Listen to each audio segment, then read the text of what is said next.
Hello friends, આજે આપણે ખારી સિંગ બનાવવાની સૌથી સરળ રીત એટલે કે કુકરની અંદર આપણે ખારી સિંગ બનાવીશું.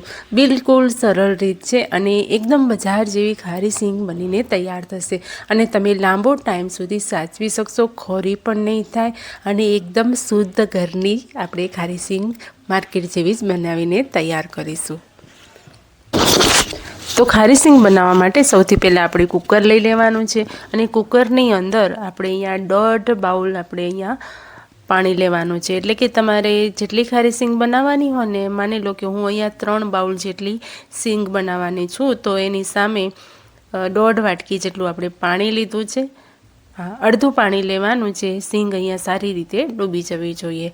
તો અહીંયા મેં 3 વાટકી અહીંયા માંડવીના દાણા એટલે કે સિંગ લીધી છે. તો હવે એને સારી રીતે આપણે ડૂબે એવું કરી લઈશું અને પછી આપણે કુકરનું ઢાંકણ બંધ કરીને માત્ર ને માત્ર હવા ભરાય એના પછી બસ એક વિશલ આવે ને ત્યાં સુધી આપણે આને પકાવીશું. તો એક વિસલ થઈ ગયા બાદ એ હવા કુકરમાંથી જાતે જ નીકળવા દેવાની છે. એ હવા નીકળી જાય એના પછી આપણે કુકરને ખોલવાનું છે અને કુકર ખોલ્યા બાદ ફટાફટથી આ પ્રોસેસ કરવાની છે. કોઈ પણ કાણાવાળું વાસણ લઈ લો અને પાણી નિતારી લેવાનું છે સિંગમાંથી અને પાછું તરત જ આપણે કુકરમાં સિંગને એડ કરી દેવાની છે. અને અહીંયા પાણીનો કલર જુઓ, એકદમ રેડ મરૂન ટાઈપનો થઈ ગયો છે. તો પાણી સાઈડમાં રાખીશું અને 2 મોટી ચમચી જેટલું મીઠું ઉમેરીશું. તમે જે પણ મીઠું ખાતા હોય ને એ નોર્મલ મીઠું આપણે ઉમેરી દેવાનું છે અહીંયા. અને પછી મીઠા અને સિંગને સારી રીતે આપણે આવી રીતે મિક્સ કરી લેવાનું છે. અને આ પ્રોસેસ ગરમ સિંગમાં જ કરવાની છે. ગરમમાં મીઠું જલ્દીથી મિક્સ થઈ જાય એટલા માટે. અને પછી તરત જ આપણે ઢાંકણને બંધ કરી દેવાની છે. વરાળ પૂરી નીકળી જાય નહીં એનું ધ્યાન રાખવાનું ખાસ. અને 15 થી 20 મિનિટ આપણે આને તો એક વિસલ થઈ જાય એના પછી હવાને જાતે જ નીકળવા દઈશું. આપણે હાથે કાઢવાની નથી. કુકરમાં સિંગ અને મીઠું બંને એકદમ સરસ એક રસ થઈ ગયા છે અને મીઠું નાખવાથી થોડું પાણી ફરીથી બને છે. તો આપણે આ પાણી એક્સ્ટ્રા પાણીને આપણે કાઢી લેવાનું છે અને પછી સ્વચ્છ કપડામાં આપણે આને કોરા કરવા માટે મૂકવાના છે.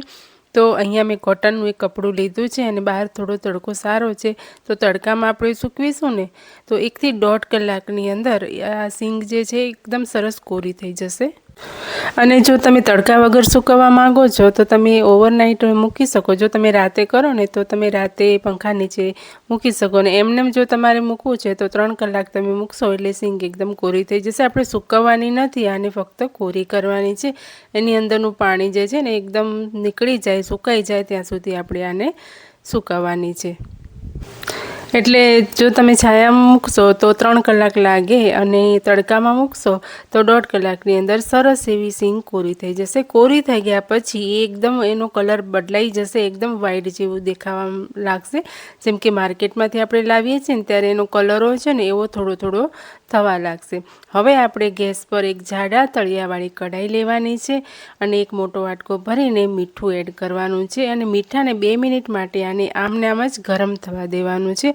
ગરમ થઈ જાય મીઠું એટલે અડધી સિંગ આપણે આની અંદર ઉમેરી દઈશું અને લો ટુ મીડિયમ ફ્લેમમાં આપણે આને શેકવાની છે.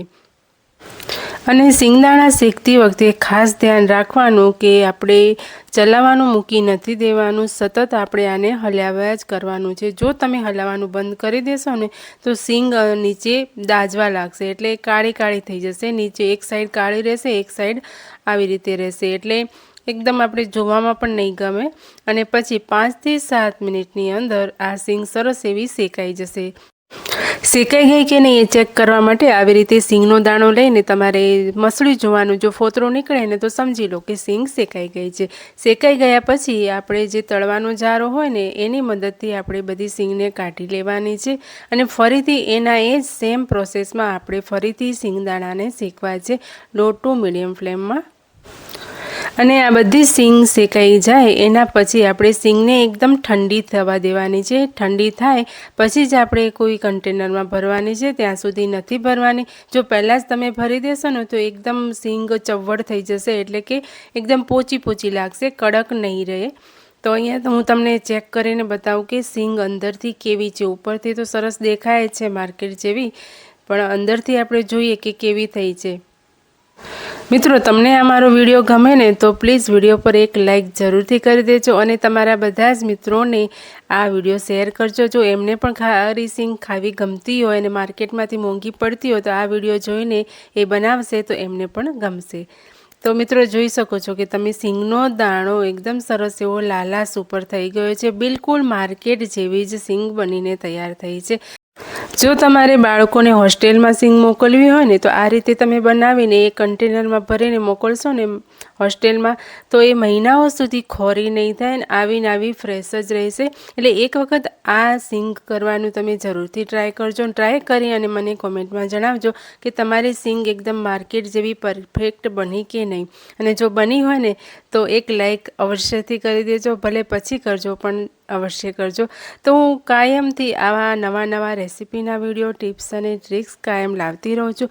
જો તમને પણ આ વિડીયો જોવા ગમતા હોય તો ચેનલને ફટાફટથી સબસ્ક્રાઈબ કરી દો, લાઈક કરો અને શેર કરો. તો ચલો મળીએ છીએ આવી જ કોઈ નવી રેસીપી અથવા તો ટિપ્સ અને ટ્રિક્સની સાથે.